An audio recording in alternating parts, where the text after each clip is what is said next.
سلطنت عثمانیہ کے ایک بادشاہ گزرے ہیں، سلطان سلیمان القانونی۔ ان کے دور میں ایک بار ایسا ہوا کہ درختوں کی جڑوں میں بہت زیادہ چونٹیاں یہ آنے لگی۔ اب یہ بڑے پریشان ہوئے کہ یہ کیا وجہ ہے کہ کیوں ہر درخت کی جڑ میں چونٹیاں ہی چونٹیاں نکل رہی ہیں۔ اب انہوں نے ماہرین کو بلایا، ہر شخص نے کہا کہ جی وہ فلاں نسخہ آزمائیں تو چونٹیاں مر جائیں گی۔ ایک شخص نے کہا جی آپ وہ فلاں قسم کا آئل جو ہے وہ ان جڑوں میں ڈال دیں تو چونٹیاں مر جائیں گی۔ سلطان کی عادت یہ تھی کہ وہ کوئی بھی کام جو ہے وہ اپنی سلطنت کے بڑے مفتی صاحب سے پوچھے بغیر کوئی کام نہیں کیا کرتے تھے۔ اب انہوں نے اپنے مفتی صاحب کی بارگاہ میں حاضری دی۔ یہ بھی ایک بات سمجھنے کی ہے کہ ہمارے دور کا کوئی حکمران ہوتا تو وہ مفتی صاحب کو اپنی بارگاہ میں بلاتا کہ بھائی میرے پاس آؤ، میرے قدموں میں آ کر مجھے یہ مسئلہ بتاؤ، لیکن سلطان خود چل کر مفتی صاحب کے گھر گئے، لیکن پتہ چلا کہ مفتی صاحب گھر پر موجود نہیں ہیں۔ تو انہوں نے ایک بات یہ لکھ کر سوالیہ انداز میں ان کے گھر والوں کو پیش کر دی کہ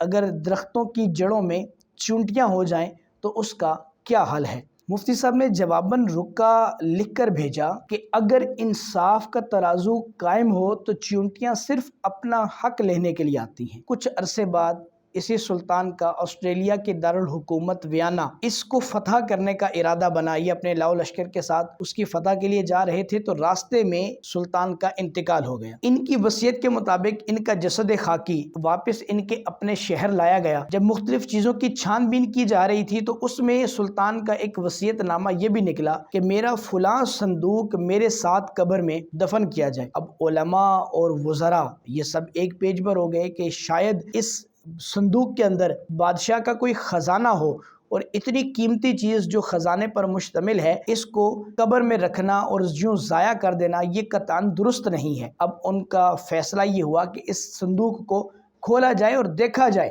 کہ اس کے اندر ہے کیا۔ اب جب انہوں نے اس صندوق کو کھولا تو صندوق کے اندر دیکھ کر حیران رہ گئے کہ کوئی مال و دولت نہیں تھے، کوئی خزانہ نہیں تھا، بلکہ اس کے اندر ان کی سلطنت کے پہلے دن سے لے کر ان کی آخری دن تک جتنے بھی انہوں نے وہ کام کیے تھے، کیونکہ وہ ہر کام کرنے سے پہلے علماء سے پوچھتے تھے، مفتیان کرام سے فتویٰ لیتے تھے، تو وہ جتنے علماء کے بتائے ہوئے جوابات تھے وہ سارے کے سارے انہوں نے اپنے صندوق میں رکھے ہوئے تھے، اور پھر انہوں نے یہ وصیت کی تھی کہ اس صندوق کو میرے ساتھ دفن کیا جائے۔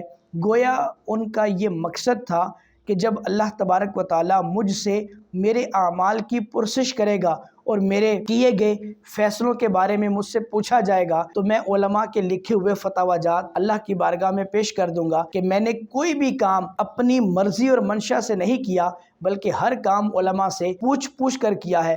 خدا کرے کہ ہمارے دور کے حکمرانوں کو بھی ایسی عقل سلیم مل جائے کہ وہ اپنا ہر کام کرنے سے پہلے علماء سے پوچھ لیں، تاکہ یہ سلطنت جو ہے وہ ایک اسلامی، جو صرف ہمارے ملک پاکستان کے نام کے ساتھ لگتا ہے کہ یہ اسلامی گورنمنٹ ہے، یہ حقیقتاً اسلامی گورنمنٹ بن جائے۔ اللہ کرے کہ وہ دن بھی ہمیں دیکھنا نصیب ہو جائے۔